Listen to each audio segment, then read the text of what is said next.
오늘 저희가 함께 나눌 말씀은 요한복음 11장 17절에서 44절입니다.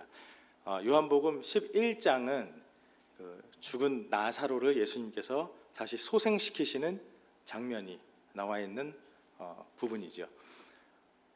오늘 말씀 본문을 좀 길게 읽었습니다. 근데 전체적인 컨텍스트를 좀 한번 확인하고 같이 말씀을 나누고 싶었기 때문이죠. 아마 이 자리에는 이 말씀을 어릴 때부터 들어서 너무 잘 알고 계시는 스토리로 가지고 계신 분도 있을 거고, 아니면 이제 교회에 나오시고 예수님을 믿은 지 얼마 되지 않은 분들은 이게 처음 듣는 이야기일 수도 있을 것 같습니다. 이 나사로의 이야기는 우리에게 수많은 이해의 폭을 다르게 전달해 줍니다.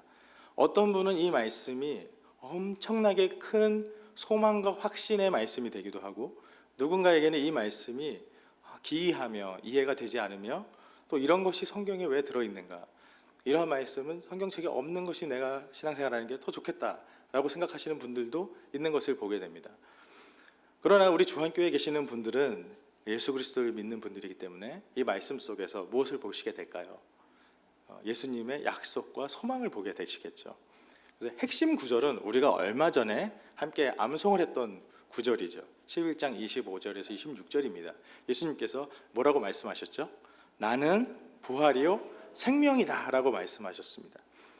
그렇기 때문에 나를 믿는 자는 어떻게 된다고 하셨나요? 죽어도 살겠고, 그리고 살아있는 상태로 나를 믿고 있는 사람들은 어떻게 된다고 하셨나요? 영원히 죽지 않으리라 라고 말씀하셨습니다. 이것이 과연 우리에게 엄청난 힘과 능력이 있는 말씀으로 살고 계시는지, 그것을 한번 오늘 되새겨보았으면 좋겠습니다. 주실 것을 믿는 믿음이라고 오늘 설교 제목을 했는데요, 우리가 믿음이 있어야죠. 예수님을 믿는데, 근데 그 믿음 생활할 때 우리가 하나님께서 좋은 것을 주실 거라는 믿음을 가지고 살아가는 겁니다. 사실 그냥 막연하게 그냥 어떠한 뿌연 그 신적인 존재를 우리가 있다, 의지한다, 이렇게 살아가는 것이 아니라 구체적인 약속을 믿고 살아가는 겁니다. 그분이 무엇을 하셨는지 구체적으로 이해하고 구체적으로 믿고 살아가는 것이죠. 그래서 그 구체적인 이해와 믿음의 바탕에서 우리가 하나님께 뭔가 소망하는 것이 있어서 기도라는 것을 드리게 됩니다. 여러분들 기도하실 때 항상 이렇게 기도하시죠. 하나님, 무엇을 해 주실 것을 믿습니다.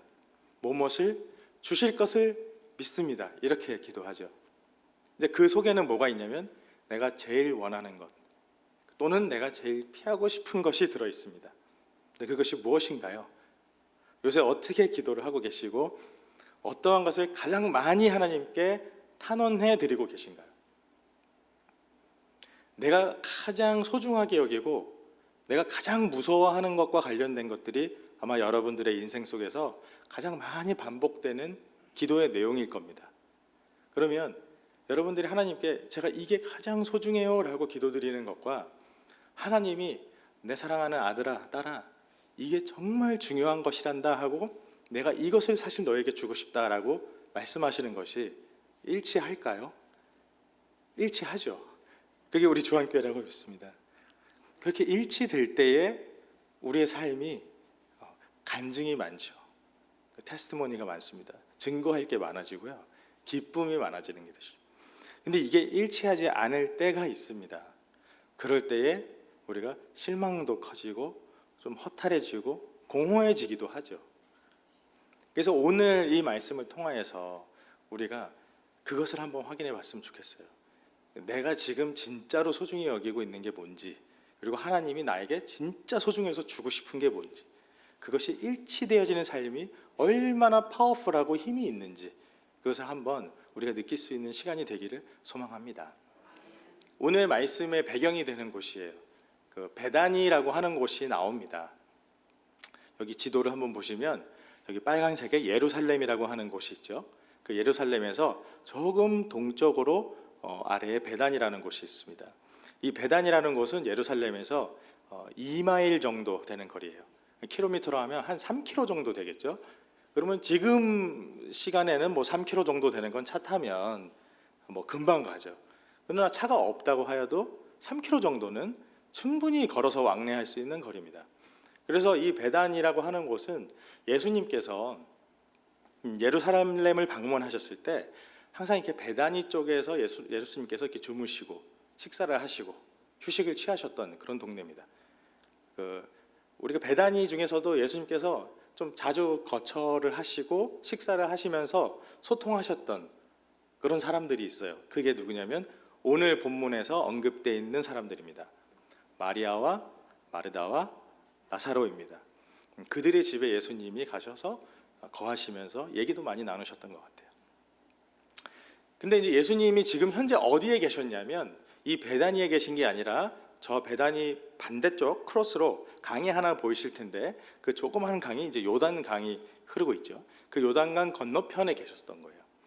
그래서 베다니와 이 예수님 계신 곳 사이에는 요단강을 사이에 두고 약간 일정한 거리가 있었죠. 여러분께서 오늘 이제 성경 본문을 같이 읽으시면서 보신 게 처음에 시작이 17절이 어떻게 되시냐. 그럼 예수님께서 보시니 나사로가 무덤에 있은지 이미 나흘이라 이런 얘기가 나옵니다. 그러니까 4일이 되었죠. 나사로가 죽은 지 4일이 된 다음에서야 예수님께서 이 베다니에 오시게 된 거예요. 그러니까 장사가 치러지고 4일째에 도착을 하시게 된 거죠. 사실 예수님께서 이렇게 4일 만에 도착했을 때 마리아와 마르다는 상당한 불만과 서운함과 서글픔에 사로잡혀 있었던 걸로 보입니다. 왜냐하면 저희가 이제 읽지는 않았지만 그 앞절에 뭐가 되어 있냐면 예수님이 다른 곳에 계실 때 마리아와 마르다가 예수님께 사람을 보냈어요. 뭐라고 보냈냐면 예수님이 사랑하는 그 형제 나사로가 지금 아파요, 예수님. 그러니까 빨리 와주세요. 이렇게 기별을 보낸 거죠. 근데 예수님이 17절에 보니까 언제 오셨나요? 죽고 4일이 지나서 온 거죠. 그러니까 예수님에 대한 믿음으로 기대로 오셔서 예수님이 그렇게 사랑하셨던 우리 형제를 좀 살려주세요. 이 병을 낫게 해주세요라고 간절히 요청했는데 예수님 오시지 않으셨어요. 그리고 나서 4일 뒤에 오신 거예요. 장사 다 치르고 돌무덤에 4일 넣어놓고 울 만큼 다 울고 진이 빠질 만큼 빠졌는데 또 울음 나오는 그런 상태일 때 예수님 오신 겁니다. 그 예수님을 만났을 때 어떠한 반응이 있었냐면 마르다가 예수님 아직 동네에 들어오시지도 않았는데 거기까지 뛰어나갔어요. 그러면서 하신 말이 주님 여기 계셨더라면 내 오라비가 죽지 아니하였을 겁니다. 이렇게 얘기를 하는 거예요. 그러니까 왜 이제 오셨어요? 늦었어요. 이미 죽어버렸어요. 내가 기도할 때 어디 계셨어요? 이렇게 얘기를 하는 거죠, 예수님. 마리아는 집안에 있어서 나오지도 않았어요. 근데 나중에 이제 마르다가 마리아를 부르러 가서 나오라 할 때 마리아가 예수님께 와서 어떻게 했냐면 마리아는 예수님 발에 엎드려서 주님 똑같은 얘기를 하죠. 여기 계셨더라면 내 오라비가 죽지 않았을 겁니다. 이렇게 얘기를 하네요. 이게 사실 우리가 일상 속에서 많이 겪는 상황 아닌가요? 우리 여기 살면서 여러분들 지금 기도하실 때 저도 몇몇 분들의 가정 이야기는 살짝 조금 알고 저도 마찬가지입니다. 그러니까 미국에 계실 때 아마 많이들 겪으시는 분들은 뭐 이렇게 법률적인 스테이터스 문제 때문에 엄청난 기도 제목이시죠. 불안하잖아요. 그러니까 날마다 주님 올해 이게 빨리 처리될 수 있게 해주세요. 이거 안 되면 지금 좋은 타이밍이 지나갑니다. 내 사업장이 일리걸하게 운영되고 있을 때 얼마나 불안합니까? 내 자녀가 대학에 가고 진학을 해야 되는데 등록금 혜택도 받고 얘가 사회 진출하려면 시민권이 있는 상태로 가야지. 그래도 컴피티션을 할 때 좀 더 유리한데 그게 없는 상태로 가면 어떡합니까? 그렇죠. 또 몸이 아픕니다. 하나님 이걸 낫게 해주셔야 됩니다. 근데 치료비도 많이 들고 고민이 됩니다. 근데 낫지 않고 악화될 때도 있습니다. 또 우리 대학 입시를 앞두고 있는 우리 청년들은 어떻습니까? 주님 내가 이렇게 열심히 공부한 거 가지고 내가 원하는 그 대학에 학과에 가고 싶은데 이 대학에 가고 싶은데 주님 지혜를 주세요. 기억나게 해주세요. 엄청나게 기도를 열심히 하죠. 그런데 항상 그것이 오케이 좋은 결과가 나오나요? 그렇지 않은 경우가 너무 많죠. 네. 그럴 때 우리가 진짜 속으로 이러죠. 하나님 진짜 뭐예요? 내가 이렇게 열심히 기도하고 하나님 신뢰하는데 하나님은 전능하신 분이시잖아요. 우주 만물을 주신 하나님이신데 저를 위해서 왜 요거 하나 안 해주십니까? 이런 기도가 우리에게 이런 탄식이 나오지 않는가요? 그게 나쁜가요? 전 나쁘다고 말씀드린 게 아니라 그런 기도를 하고 아파하고 눈물을 흘리는 것도 하나님에 대한 엄청난 신뢰와 신앙의 행위이죠. 왜냐하면 하나님께서 나에게 좋은 것을 주시는 굿 파더라는 것을 믿고 있고 우리가 신뢰하기 때문에 그렇게 기도하는 거죠. 그러니까 디서포인팅도 하는, 낙담도 하는 거죠. 그런데 한 가지 좀 아쉬운 점이 있다면 이러한 낙담 속에는 하나님이 어떤 분이신가에 대한 우리의 이해와 기대도 있지만 하나님이 정말 어떤 분이셔서 우리에게 뭘 주시고 싶어 하시는지에 대한 것이 조금 희미해지거나 증발되어져 있는 경우도 같이 있다는 거예요.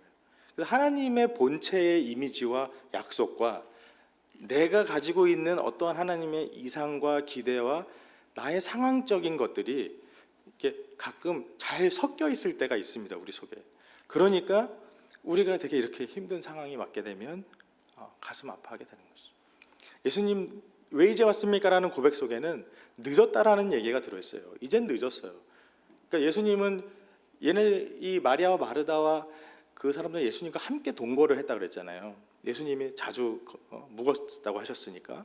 그럼 지금 우리가 요한복음 11장에 와 있는데 1장부터 11장까지 오는 동안 예수님께서 표적들을 엄청 많이 보여주셨거든요.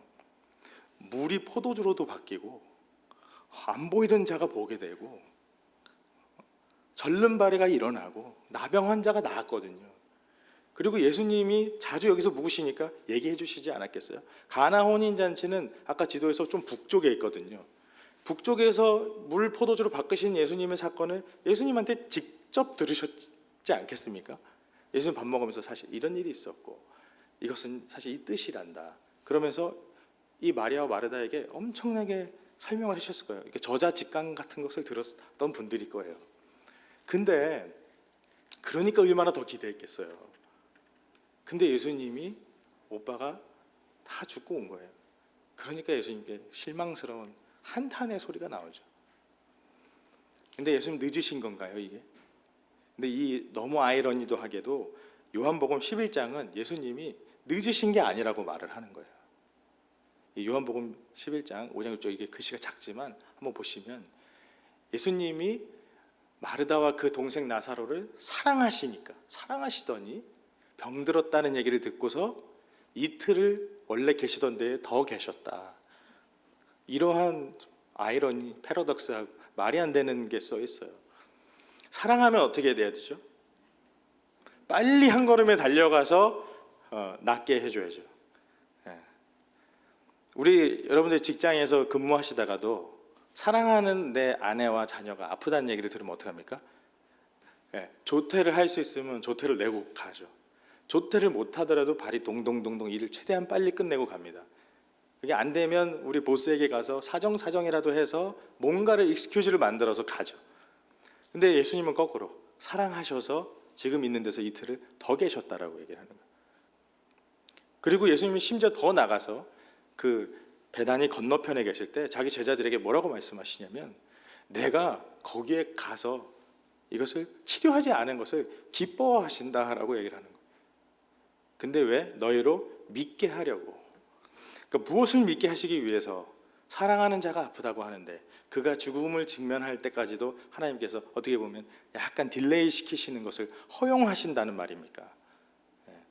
하나님께서는 아마 병이 고쳐지는 것보다 더 크고 좋은 것이 무엇인지를 정확하게 보여주기 위해서 일부러 딜레이를 하신 거죠. 의도를 가지고. 우리는 이미 2000년 뒤에 사니까 그게 뭔지 알죠. 나사로가 다시 살아나는 걸 보게 해주신다는 겁니다. 그 살아나는 걸 보는 것은 죽음이 끝이 아니라는 것을 보여주신다는 거예요. 예수님께서 아까 기뻐하셨다 그러지만 또 성경에는 이 본문에는 또 역설적인 게 나와요. 뭐냐면 요한복음 11장 35절 보면 예수님께서 눈물을 흘리시더라. 예수님이 우셨대요. Jesus wept 이렇게 나오는데 신약 성경에서 아마 되게 가장 짧고 암송 요절로 외우기 제일 좋은 구절이죠. 예수님께서 우셨는데 이 wept, 우신 것은 그냥 이렇게 눈물 감동 조금이 아니라 눈이 젖어서 눈물이 흐르시는 거죠. 예수님은 우리에게 예수님이 어떤 분이시고 무엇을 주고 싶은지를 보여주시는 것을 기뻐하시는 분이지만 그러나 우리가 아파하고 그 속에서 힘들어하는 것을 같이 느끼시면서 우시는 분이기도 하죠. 근데 여러분, 예수님이 우신 것을 단순히 이모셔널한 감정적인 공감으로만 느끼시지는 않았으면 좋겠습니다. 그 이상이에요. 왜냐하면 예수님이 눈물 흘리신 게 이 앞뒤로 다른 예수님의 감정과 샌드위치가 되어 있어요. 그 앞에 31절을 보시면 예수님이 마리아가 무덤에서 우는 것과 마리아를 따라온 수많은 조문객들이 같이 곡을 하고 있는 걸 보시면서 비통히 여기시고 불쌍히 여기셨다는 거예요. 여기서 저희가 포커스를 좀 해보고 싶은 게 비통히 여기셨다. 근데 요새 번역에서는 비통히 여기셨다 그런데 옛날 번역은 통분하셨다. 통분하셨다. 그러니까 그게 약간 분노가 섞여 있다라는 거예요. 그러니까 단순히 슬퍼하신 게 아니라.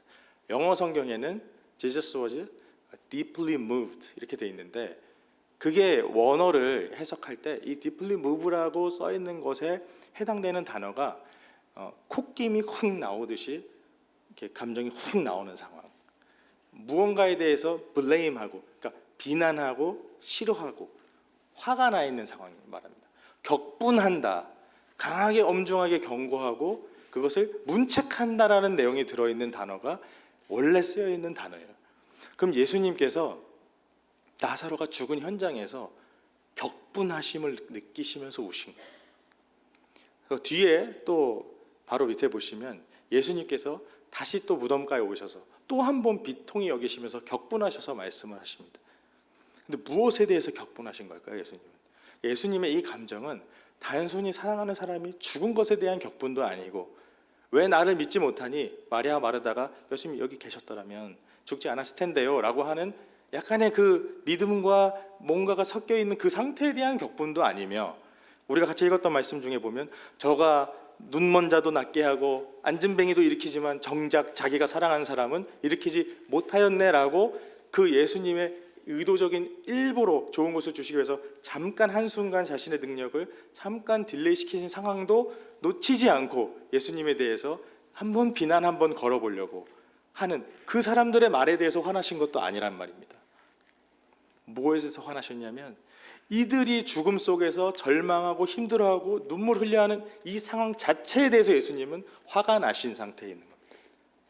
우리를 힘들게 하는 그 죽음, 우리가 무력해서 손을 놓을 수밖에 없는 인간의 실존적인 문제에 대해서 예수님은 화가 나 계신 거라는 거예요. 그 성경은 그러한 예수님의 격분과 화 속에서 예수님이 우리를 통감하시고 눈물을 흘리셨다라고 말을 하는 겁니다. 여러분, 우리의 기도가 이루어지지 않았을 때 예수님이 이 상태로 우리를 중보하고 계시는 거예요. 예수님께서 우리 예수님, 내가 원하는 기도가 이루어지지 않았어요. 제 삶은 왜 이럴까요? 나는 왜 이렇게 태어났을까요? 라는 얘기를 우리는 하게 됩니다.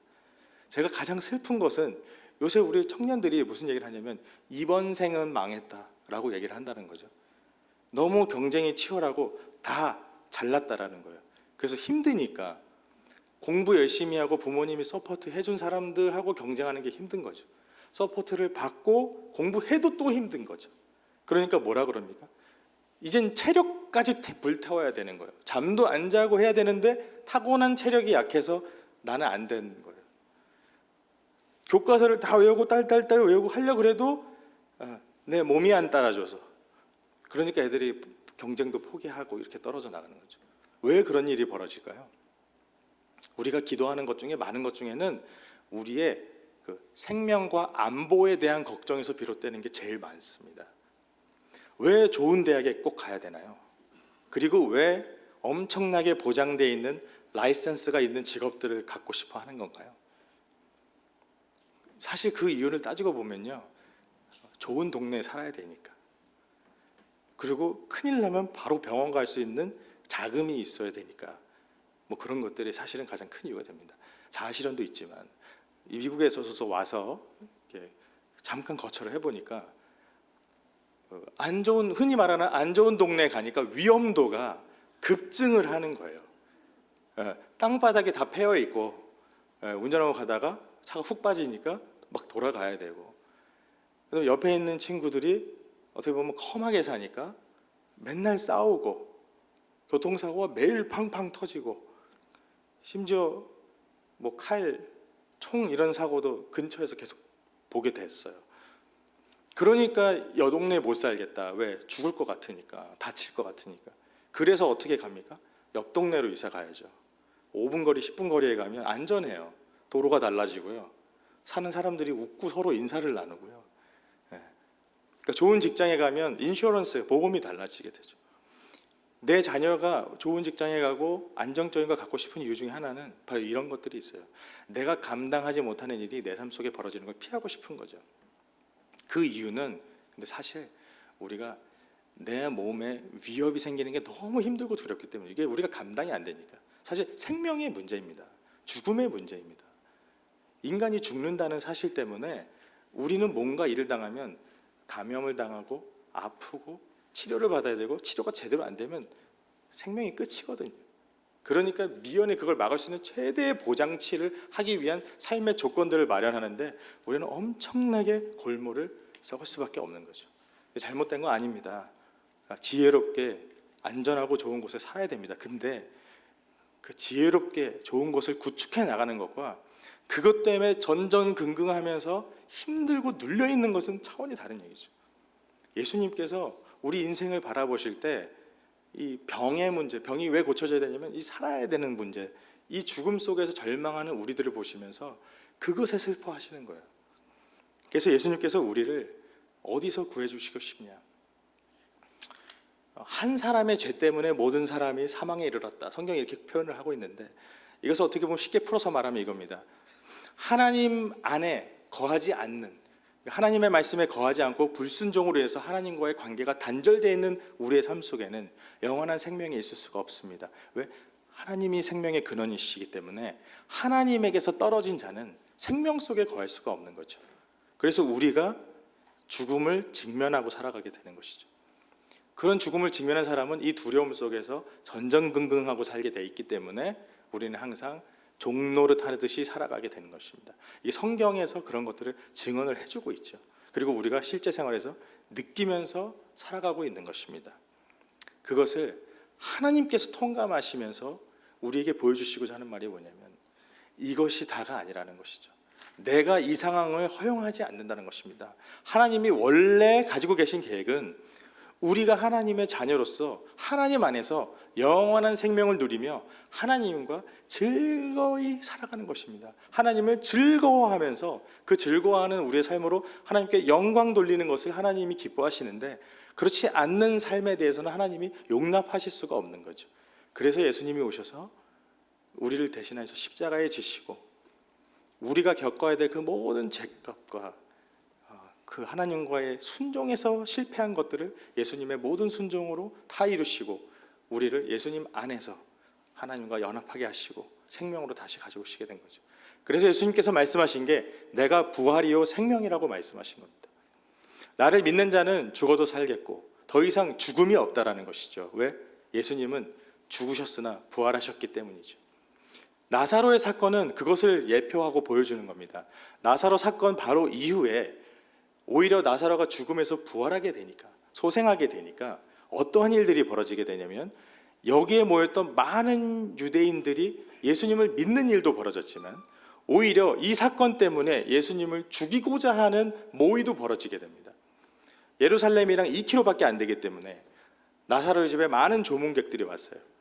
나사로가 일어났을 때 그걸 목격한 사람들이 엄청나게 이 사실을 퍼뜨리고 예수님의 능력을 보면서 저분은 뭔가 달라, 저분이야말로 그가 말했던 아버지와 나는 하나이다라고 말했던 그 예수 그리스도인지 몰라 라고 해서 소동이 일어나고 믿음이 퍼져나갈 때 다른 한편에서는 종교 지도자들, 대제사장들은 안 되겠다, 이거 예수님을 제거해야겠다, 이런 모의를 꾸리게도 되는 것이죠. 그러나 이러한 모의 속에서 예수님을 제거하는 것으로 끝나는 게 아니라 오히려 십자가에서 예수님은 죽으시고 부활하시는 것으로 우리에게 죽음이 더 이상 내 안에서 죽음이 아니라는 걸 보여주시는 겁니다. 부활은 무슨 뜻이냐면 죽음이 더 이상 사람을, 생명을 죽어놓지 못하니까 죽음은 죽음 역할을 못한다는 것이죠. 그럼 죽음은 끝난 겁니다. 죽음이 끝나버린 부활에는 무엇이 있습니까? 생명만 남은 것이죠. 그래서 영생이 있는 것입니다. 그래서 예수님이 나를 믿는 자는 죽어도 살겠고 부활의 주님이시니까 살아서 믿는 자는 영원히 죽지 않는다. 이 말은 무엇이냐면 그럼 우리가 영원히 안 죽습니까? 우리는 이 땅에서 한번 죽지요. 그러나 예수 그리스도 안에서 그가 다시 돌아오셨을 때 우리를 모두 일으키시고 예수님의 영화로운 몸으로 우리를 변화시키셔서 함께 걸어가는 것이 말씀하시기도 합니다. 또 다른 한편으로는요, 죽음이 더 이상 죽음이 아니라는 건 이제 예수님을 통해서 기정사실화되었기 때문에 더 이상 우리가 죽음의 종로로서는 안 해도 된다는 것입니다. 여러분들, 만약에 여러분들께서 슈퍼맨과 같은 영화처럼 어떠한 일이 나와도 나에게 찰과상 하나도 입지 않는 몸을 가졌다고 한번 생각해 보십시오. 그러면 전전긍긍하고 사시게 될 것 같습니까? 아까 말했던 이 동네에 가면 위험하니까 저 동네에 살기 위해서 막 노력하고 그렇게 우리가 병 아픈 것들 하나하나에 전전긍긍하면서 살까요? 영원한 삶과 생명이 있다는 것을 본질적으로 느끼는 순간 사람은 더 이상 종의 상태에 매여서 살지 않고 자유를 누리면서 살게 되죠. 하나님이 이루신 영원한 생명이 우리에게 주어졌고 그것이 우리에게 약속되었으면 실현된다는 것이라면 오늘 우리가 살 때 우리는 어떠한 그 용맹스러움과 자유로움으로 살 수 있을까요? 제가 예전에 가르쳤던 한 친구가 이런 얘기를 했습니다. 아주 어려운 집에서 자랐던 친구인데 예수님을 믿고 나고 하나님을 아버지로 알게 되니까 제가 이런 생각이 들었대요. 그러니까 우리나라에서 제일 부자인 무슨 회장님이 나를 입양해서 양자를 삼아줬다고 자기가 생각을 한다 그러면 더 이상 자기는 돈 걱정 안 하고 살 것 같다라는 거예요. 그 일일 드라마에서 맨날 나오는 거죠. 어렵게 힘들며 파트타임 잡을 하던 친구가 회장님의 막 마음에 들어서 양자가 되거나 양녀가 됩니다. 그러면 인생이 바뀌잖아요. 우리가 이 땅에서 회장님의 양자 양녀만 된다 그래도 더 이상 슈퍼마켓에서 50불 싼 50센트 싼 우유를 살까 말까 고민을 안 하는 거죠. 그죠? 그런 자유함이 있죠.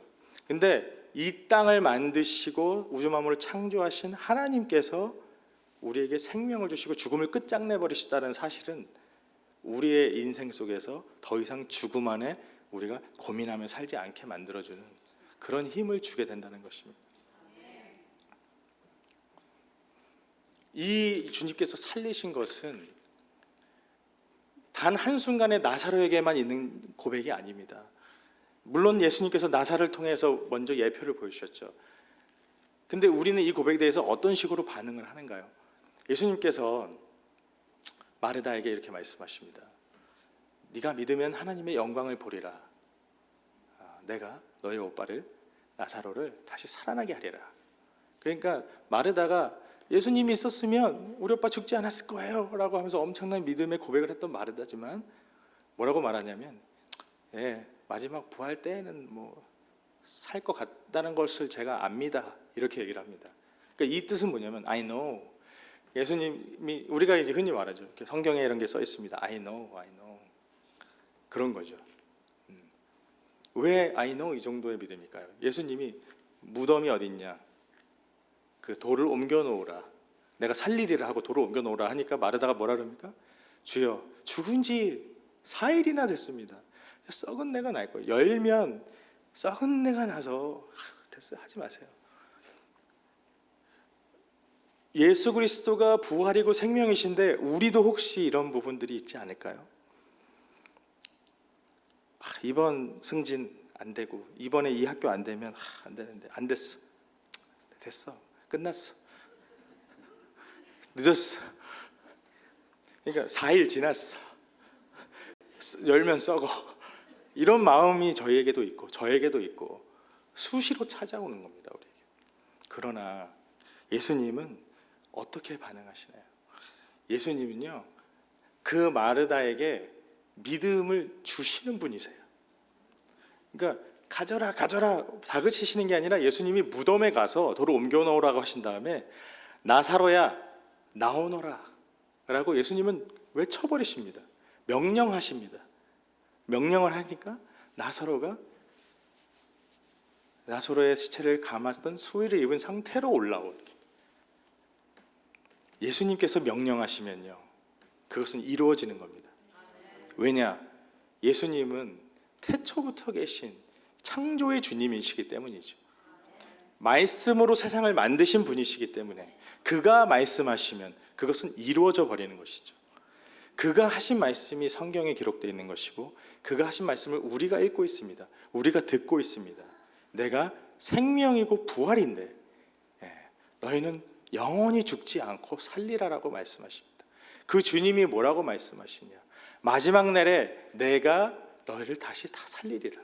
무덤에 있는 자가 다 일어나고 그때 죽지 않은 자는 호련히 다 변화하리라.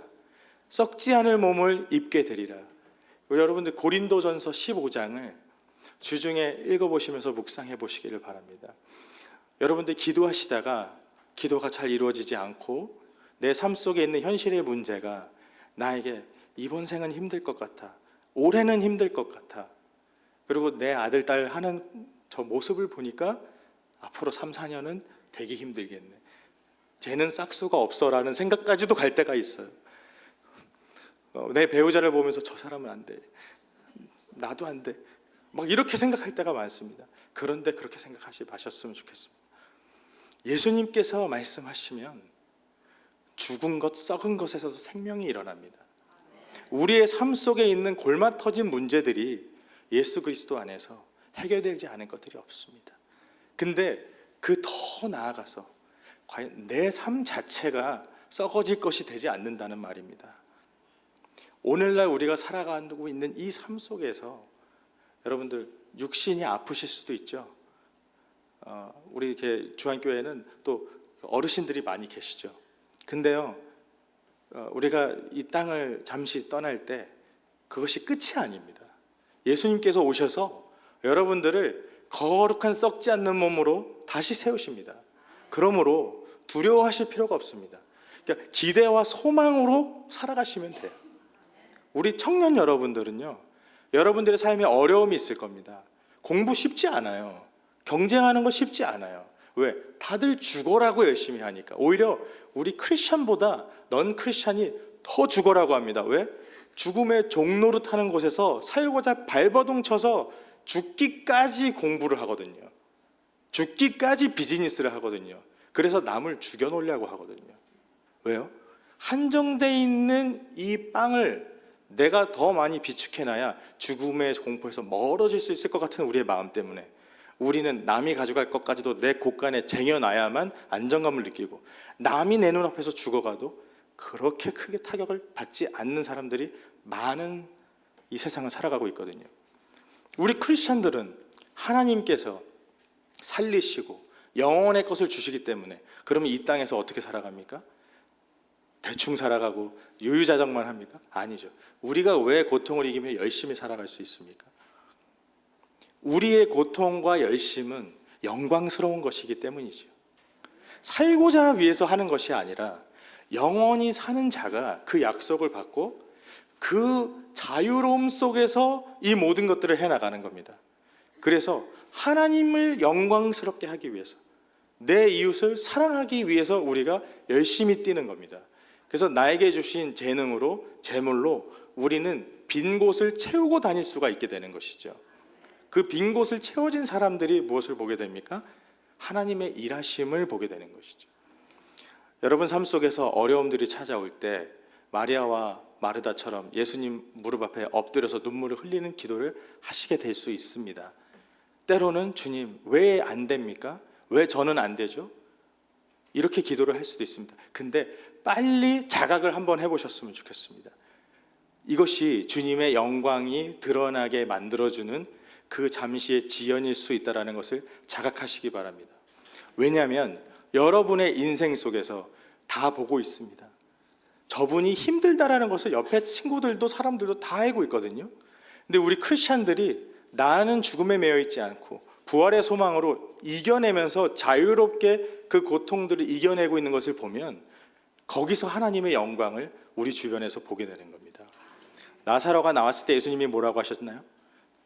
붕대를 감고 나오니까 그 자리에 있는 사람들에게 풀어주어, 너희들이 가서 풀어주어라 라고 합니다. 여러분들 낙담하고 힘들어하고 어려운 고난이 있을 때, 예수님과 함께 일어서셨을 때 옆에 있는 사람들이 그 붕대를 풀어주는 사람처럼 여러분들을 보면서 느끼게 됩니다. 아, 하나님이 살리신 사람들은 이렇게 살아가는구나 하는 것을 보게 됩니다. 그래서 그들이 예수를 믿게 되는 것입니다. 오늘 이 자리에 계신 분들 중에 예수님의 부활의 소망이 나를 살렸다라는 것이 구체적으로 다가오시는 분이 있다면 승리의 기쁨으로 매일을 사셨으면 좋겠습니다. 그리고 이것이 아직 잘 믿어지지 않는 분들이 있다면, 그러나 성령님께서 그 마음을 두드리실 겁니다. 왜냐하면 이 이루어진 사건을 성령님께서 여러분들에게 생각나게 하시고 궁금하게 하시고 반신반의하는 마음을 계속 주실 겁니다. 그것이 성령님이 여러분 안에서 작동하며 여러분들을 부르시는 순간입니다. 그때 무엇을 하냐면, 아니요, 저는 4일 늦었어요 하는 게 아니라, 네, 나사로처럼 나오너라 하면 나오는 그런 여러분들이 되시기를 바랍니다. 여러분들이 예수님 마음속에서, 예수님 여러분들의 마음속에 하나님에 대한 궁금증과 하나님의 말씀이 생각나게 하고 퀘션이 들어오게 한다면, 그 부르시는 음성에 그 작고 여러분 지금은 희미하지만 그러나 여러분들을 강력하게 부르시는 그 부르심 속에 아멘하고 한번 서보시기 바랍니다. 그러면 여러분들의 삶을 다시 한번 일으켜 세워주실 것을 믿습니다. 처음에 여러분들에게 드렸던 퀘션을 다시 한번 드리겠습니다. 여러분들 믿는 믿음을 가지고 계신가요? 어떠한 것을 믿고 계십니까? 예수님은 부활이요 생명이시라는 것을 믿었으면 좋겠고, 살리시는 분이시는 것을, 더 이상 우리는 종속되어지지 않고 모든 것에서 자유로워진 영광과 승리의 성도라는 것을 믿으시기를 바랍니다. 그래서 여러분들의 기도가 자유로워진 기도, 승리의 기도, 영광의 기도가 되었으면 좋겠고, 여러분의 삶 속에서 맞닥뜨리는 모든 힘듦과 어려움들을 더욱더 진취적으로 승리로, 기쁨으로 이겨내실 수 있기를 간절히 축원드립니다. 오늘 함께 나눈 말씀을 가지고 기도하는 시간 가졌으면 좋겠습니다.